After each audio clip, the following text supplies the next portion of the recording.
My in-laws threw away all my 8-year-old's favorite clothes because they looked cheap. They were embarrassing, her cousin laughed. My daughter burst into tears. I didn't cry. I did this. 2 weeks later, they received a letter and almost fainted. I was setting the table when my daughter ran into the dining room like the floor behind her was on fire. "Mom," her voice broke. "They're gone." I turned. "What's gone?" "All my clothes." Her breath hitched. My favorite ones. The yellow dress. The sweater with the flowers. My jeans. Everything. It's all gone. The room went silent. Not the innocent kind of silence. The kind that tells you other people already know something you don't.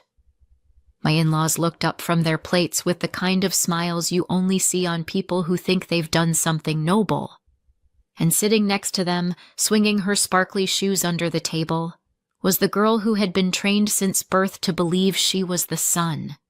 My niece, the golden grandchild. I wiped my hands on a dish towel and knelt beside my daughter. "What do you mean, everything?" I asked quietly. "They cleaned my room," she whispered. Her lower lip trembled. "And now all the things I love are gone." Behind her, my mother-in-law let out a theatrical sigh. "Oh, sweetheart," she cooed. "You should thank us." My stomach dropped. "We just did a little organizing," she continued. "Some of those clothes you kept were not appropriate for someone in this family." Someone in this family. There it was. The sentence she'd been dying to say out loud for years. My daughter wiped her face. "Where's my yellow dress?" My father-in-law waved a hand like he was shooing away a fly. "Oh, that thing! It made you look poor." My daughter blinked hard, as if the words physically hit her. Then the cousin, perfect little Vivian in her designer dress, burst into laughter. "Finally," she said. "Someone threw that trash out. She always looked so cheap." My daughter folded inward, shoulders curling like she was trying to make herself disappear. I didn't move. Not yet. "And," my mother-in-law added cheerfully, "if she wants her old things, she can go look for them where they belong." She pointed toward the door. "The trash." Vivian clapped. "Oh my God, Grandma, yes! She should totally wear trash. It suits her." The room tilted. My daughter made a small sound, half gasp, half sob. And that was it. She broke. Not loud, not dramatic, just silent tears rolling down her cheeks like she was ashamed to let them fall. I put a hand on her back, steady, calm. Inside, something sharp shifted. "Come on," I told her softly. "Let's go." I stood, took her hand, and walked out.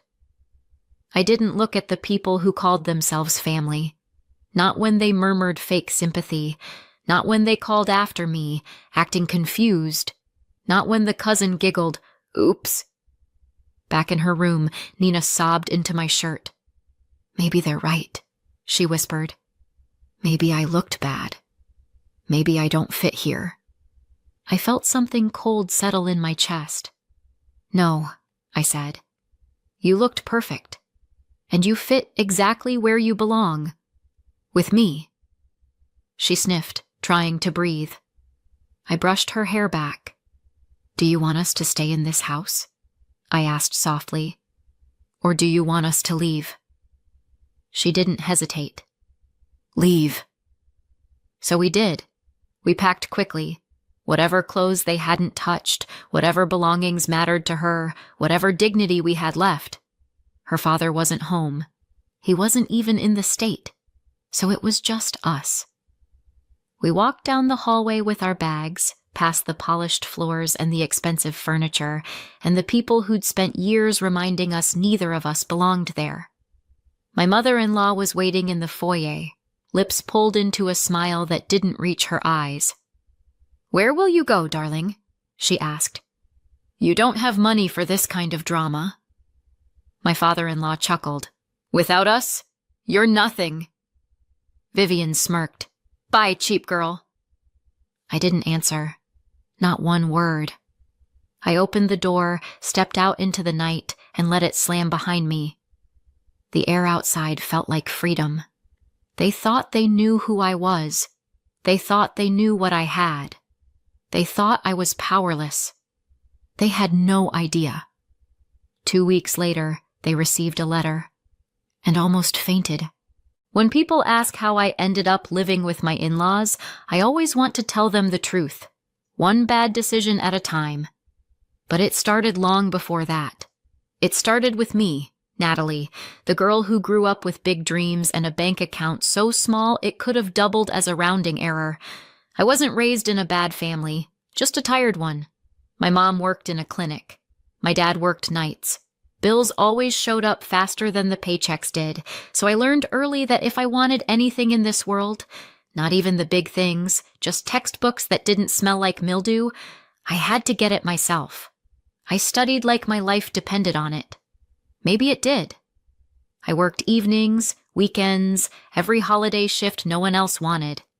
I lived on coffee, cheap notebooks, and the kind of blind determination you only have when you're young and too stubborn to quit. And somehow, after scraping pennies and skipping sleep, I got into a good university. Not a fancy one. Just good. But good was enough. Good meant possibility. And then came the student loans, the endless jobs. The moment I realized adulthood is basically sprinting with a backpack full of bricks while pretending you're not sweating. Still, I made it through. I graduated, exhausted, hopeful, and one late fee away from a mental breakdown. That's when I got my first job. At their company, my future in-laws' empire, built generations ago, polished to look like old money even though there were cracks under every marble tile. And my future husband, Elliot, was my boss. Not in a sleazy way. He barely noticed me the first few weeks. He was busy doing that rich kid thing where they pretend they hate being part of the family business, but also don't know how to leave it. But he was kind, quiet, thoughtful in a way that didn't match the rest of them. And I was ambitious, hungry, tired of being broke. We were an unlikely pair, the kind people whispered about. And oh, did they whisper. The first time his mother Sylvia heard about me, she apparently said, "You sleep with the secretary. You don't marry her." I wasn't even his secretary, but accuracy was never really her thing. When Elliot and I did start dating, the tension in the office was so thick HR could have charged rent for walking through it. Eventually it became too awkward, too pointed. So they moved me to a different department. I wasn't fired, just shifted, like a stain someone tries to rub out but can't quite get rid of. Still, Elliot didn't care. We got married anyway, and that's when I made the worst decision of my adult life.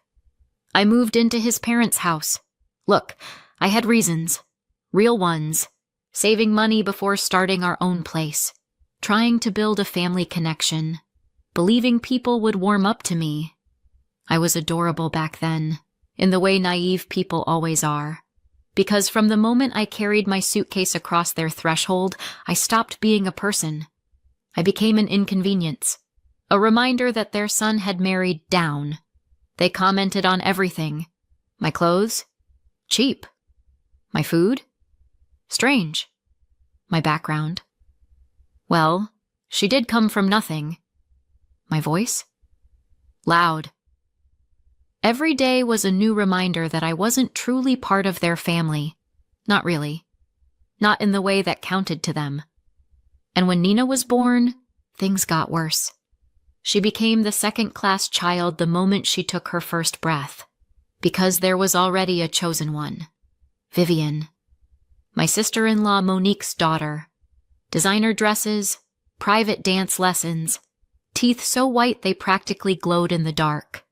If Vivian wanted something, she got it. If Nina wanted something, she was spoiled or asking too much. Vivian had a princess bedroom with a chandelier. Nina was given the old maid's room, tiny, plain, tucked behind the laundry, with a single shelf Sylvia approved. Vivian had birthday parties that looked like movie sets. Nina got a cake Sylvia selected, with half the candles because sugar is unhealthy. Everything was twisted. Everything. And throughout all this, I worked. Not in their company, because apparently me being seen might embarrass the family name, but on a side project. A small idea I'd nursed through long nights and early mornings. A business. My business. They called it my little hobby. Sylvia actually once patted my head and said, "It's cute that you're playing entrepreneur." My little hobby started making real money. Not billionaire money, not mansion money, but real, steady, grown-up money. The kind of money you get when you build something that actually works, one exhausted day at a time. My business wasn't huge. It wasn't glamorous, but it was stable, healthy, growing. I wasn't rich, not in the way my in-laws worshipped wealth, but for the first time, I felt financially independent, not connected to their charity or their approval, and that mattered more than I can explain. Meanwhile, their company, the proud old family empire, had been quietly sinking. Not that they knew. They never saw the late invoices or empty accounts. Their CEO handled all that. They walked through life assuming everything was fine because it always had been. So when the CEO started calling Elliot with small problems, temporary cash gaps, delayed payments, payroll issues, my husband asked me to help. Just once. Then again. And again. A temporary favor became a pattern. A pattern became a habit. A habit became the only thing keeping them from collapsing. I didn't rescue them. I simply kept them from crashing that month. And still, they looked at me like I was one inconvenience away from falling apart. When I drove away from that house with Nina in the back seat, she kept looking out the window like she expected someone to chase us. No one did. Of course they didn't. People like my in-laws don't run after you. They wait for you to crawl back. And they were going to be waiting a very, very long time. I took Nina somewhere neither of us had set foot before, a luxury hotel with a kids club, a spa, and the kind of front desk where they say your name like it's a brand. Nina stared at the lobby chandelier like she'd discovered the lost city of gold. "Are we allowed to be here?" she whispered. It hit me like a punch. The in-laws had drilled that mindset into her so deeply she didn't even know she was allowed in nice places. "Yes," I said. "We belong here." Her shoulders loosened a little. Just a little, but it was enough. We spent the afternoon in soft robes, eating room service pasta that cost more than my old weekly grocery budget. Nina kept whispering, "Is this real?" like she was afraid it would disappear. I didn't have the heart to tell her that real life would be messier again soon, but for right now, she deserved this. Elliot didn't arrive until the evening. He'd been out of state on business. When he finally walked into our hotel room, he looked exhausted, confused, and already guilty. "Natalie," he said, "what happened?" I stared at him. At the man who somehow thought what happened could possibly fit in one sentence. "What happened," I said carefully, "is that your parents threw away our daughter's clothes." He blinked. "Why would they?" "Because," I said, "they decided she looked poor." Even saying the word made me want to punch something. He sat down heavily on the edge of the bed, running a hand through his hair. "My parents are," he exhaled. "They're difficult." "Difficult?" I laughed once. It didn't sound like a laugh. "They emotionally destroyed an 8-year-old because they didn't like her outfits." He winced. "Look, Nat, I'm not defending them. I know how they are. They don't think before they—" "I can't live there anymore," I said. Not yelled, not dramatic, just final. He looked at me, soft, and pleading. Okay, he said. If you want to move out, we'll move out. We'll get a place. I don't want a war. A war? Cute that he thought we weren't already in one. We ate dinner quietly. Nina fell asleep in a mountain of hotel pillows, finally looking peaceful. When Elliot and I were alone, I opened my laptop. There was no sugarcoating it. It was time. I'm done supporting your parents' company, I said. His head snapped up. What do you mean? I turned the screen toward him. They're drowning, Elliot. They have been for years. Your CEO's been calling you for help so often I could practically set it to a calendar, and every time you asked me to help. And I did. He looked like he'd swallowed a glass shard. I didn't realize it was that much, he whispered. Of course you didn't, I said. Because they never tell you the truth. But this... I tapped the screen. This is the truth. Without the loans we've been giving them, they won't last 30 days. He stared, stunned, silent. My parents, he finally began. They're your parents, I said. I know. And mine? They treated like trash. Me? Disposable? Nina? Embarrassing. That's who I've been helping. That's who I've been keeping afloat. He scrubbed his face with both hands. Let's just cool off, he said. Let's not make big decisions tonight. I didn't answer. Not because I didn't have one, but because he wasn't ready to hear it. We tucked Nina into the big hotel bed. We turned off the lights in the suite. We sat on opposite ends of the couch, pretending to watch something neither of us saw. We listened to the hum of the air conditioner like it was counting down to something. The quiet felt heavy, like a verdict waiting to be delivered. Then his phone buzzed on the table. He didn't look at it. It buzzed again, and again. Relentless. He flipped it face down, then pushed it farther away, but it wouldn't stop. 10 minutes. 15. 20. Finally, he stood abruptly, grabbed the phone, and walked out onto the balcony. I'll be right back, he said, voice tight. He slid the balcony door shut, and I watched him through the glass. He lifted the phone to his ear, listened. Not just once. A long message. Then another. His shoulders tensed, his jaw locked. At one point, he pressed his hand to his forehead like the words were physically hitting him. It felt like years.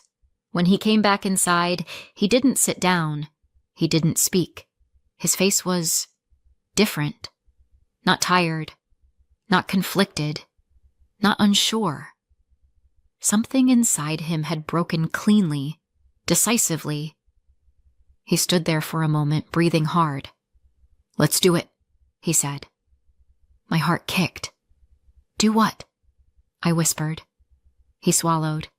His voice was low, certain, almost dangerous. Pull the plug. I blinked. I hadn't expected that. Elliot, what happened?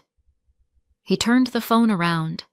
It was a long voice message from his family group chat, a message they never meant for me to hear. His parents, his sister, Vivian's laughter in the background, talking about me, about how I married up, how I should be grateful.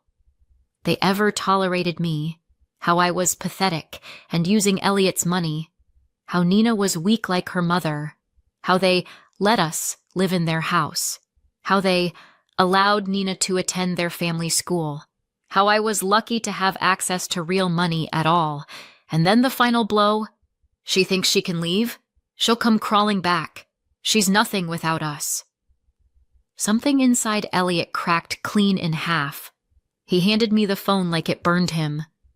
No more, he said, voice steady, jaw clenched. We're done. So we sat down at the desk, opened emails, opened accounts, opened every quiet little avenue through which we had been supporting them, and closed them. One by one, canceled financial extensions, ended agreements, refused new loans, pulled the safety nets they'd mistaken for entitlement.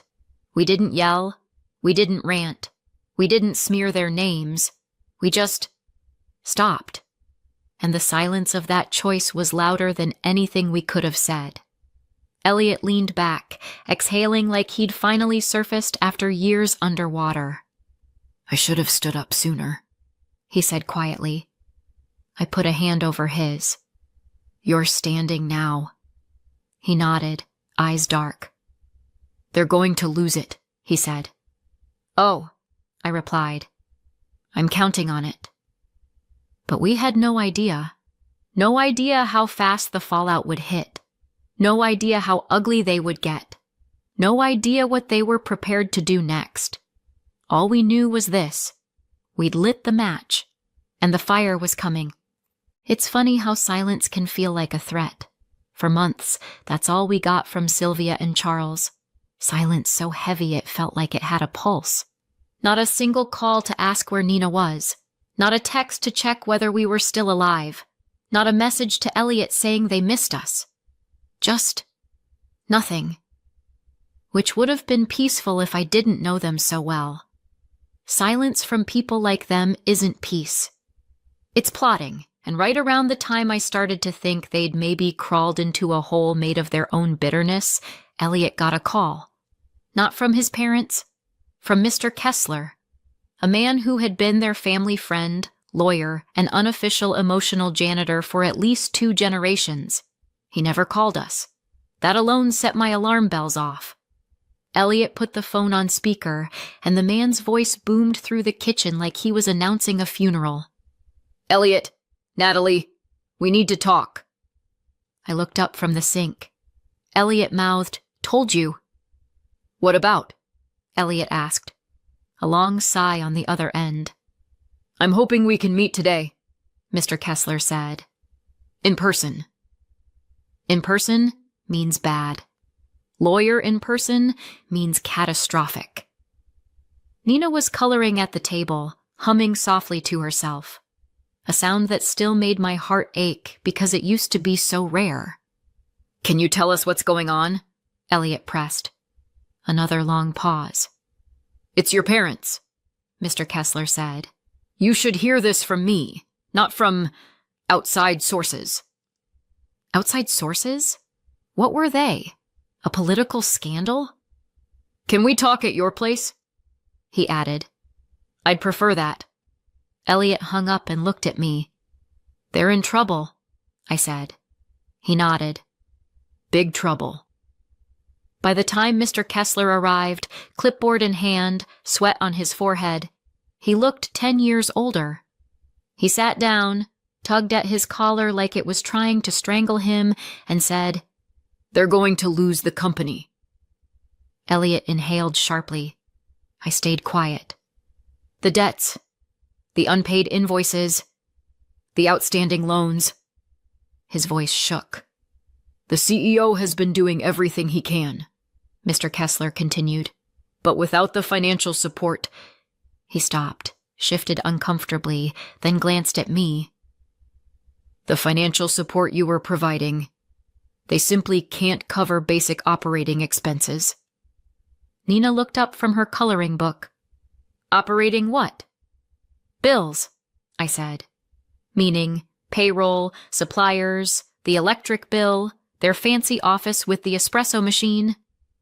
Within the next few weeks, Mr. Kessler said, they will be forced to declare bankruptcy, and because of the structure of the company, it's possible they'll lose personal assets as well.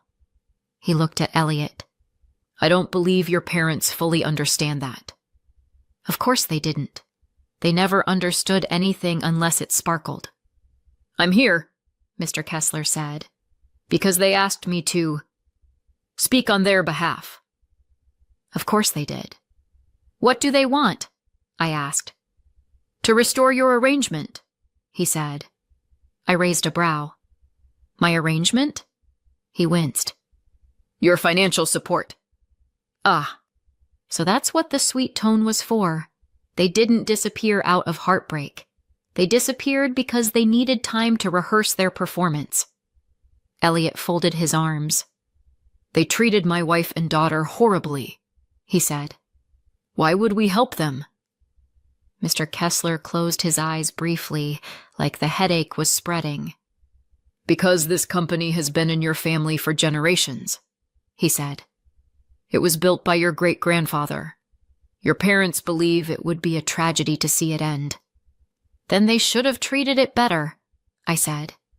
His eyes flicked to me, surprised, then resigned. I understand, he said quietly.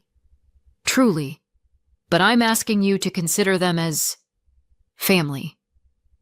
I almost laughed. Elliot answered first. She is my family, he said. And Nina is my family. The rest, I'm not sure anymore. Mr. Kessler sighed the sigh of a man who knows he's lost before the battle even starts. They will never ask you directly, he said. They are too proud. They sent me instead. He stood. I've delivered the message. The decision is yours. We showed him to the door, and by the look on his face, he already knew the answer. A few days passed. Rainy, gray, nothing special days. Until it happened. A loud, enthusiastic knock on our front door. The kind of knock people use when they want to seem friendly instead of desperate. Elliot and I exchanged a look. Brace yourself, he murmured. He opened the door. There they were. Sylvia, smiling like she'd never insulted anyone in her life. Charles, puffing his chest like a wounded rooster. Monique, wearing a scarf worth more than my car. And Vivian, dressed like she was attending a fashion show for spoiled 8-year-olds, and they had a cake. A homemade cake. If anything deserves a horror soundtrack, it's in-laws holding baked goods. "Natalie, dear," Sylvia gushed. "We just had to come see you." I almost asked her if someone dared her at gunpoint. "We've missed you," she continued. "Oh, and our sweet Nina. We miss her so much." They poured into our living room like a well-dressed tsunami. Monique did the fake tear voice. "We were all just talking about how important family is." Vivian stood in the middle of the room and announced, "I'm sorry," then added without blinking, "Mommy told me I had to say that." Beautiful apology, straight from the heart. Sylvia nodded approvingly, like she'd just orchestrated world peace. "And we would love," she said sweetly, "for us all to start fresh." Monique clasped her hands. "Put the past behind us." Charles smiled thinly. "We're willing to move on." Elliot didn't even pretend to smile back. "So," Sylvia said lightly, "do you think you'll be able to continue helping the company?" There it was, the real reason they came. Not for Nina, not for Elliot, and definitely not for me. Elliot said, "We need a moment to discuss it." We stepped outside onto the porch. The moment the door closed, we looked at each other and said the exact same thing. "No!" It wasn't even a question. We walked back inside. Elliot spoke first. "No," he said. The shift on their faces was instant. Sugar turned to salt. Honey turned to venom. Politeness collapsed into betrayal. Sylvia's smile cracked. "What?" she snapped. "Do you mean no?" Monique's voice sharpened. "We apologized." "You owe us," Charles shouted. "We humiliated ourselves for you," Sylvia hissed. "And you're still refusing to act like family?" Elliot stepped between them and me. "You treated my wife like garbage," he said. "You treated my daughter like she didn't belong in your home. You never meant any apology you gave. This was all about money." They stared at him as if he'd stabbed them. "We'll disinherit you," Charles spat. Elliot actually laughed. "Disinherit what?" he said. "Your debt?" Silence. The kind that told me they realized we knew. "We're done," Elliot said. "Please leave." They left in a storm of expensive perfume and collapsing pride. And though the house went quiet afterward, it wasn't peaceful. It was the quiet before impact. Because what we'd done wasn't just cutting ties, it was removing the last thread holding their world together. And when that thread snapped, everything would fall. 6 months later, their world finally collapsed. Sylvia and Charles declared bankruptcy, the kind that doesn't just take your business, it shakes the bones of your identity. They had to sell the second house, the lake cabin, the antique furniture Sylvia used to brag about. And because of the debts they'd piled up, the court forced them to repay what they could, including the money they'd borrowed from me. Sylvia cried when she handed over the check.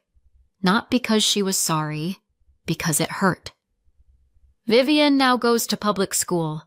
Last I heard, she hates it. Apparently, no one there cares who her grandparents are, or were. Monique works part-time at a candle store, a far cry from her socialite era, but she tells people she's finding herself. Sure. And Charles? He's a junior manager at a logistics firm. A junior manager. The man who once told me I was lucky to be in his home now reports to someone half his age. He ruined his company, so, honestly, it's surprising anyone hired him at all. As for us, Elliot and I are just living our quiet, peaceful, thriving life now. Our business is booming. Nina laughs more these days, sleeps better, dresses exactly the way she wants. We've been no contact with Sylvia and Charles since that day, and that silence? For once, it feels like freedom. So tell me, did we go too far or not far enough? Let me know in the comments and subscribe for more.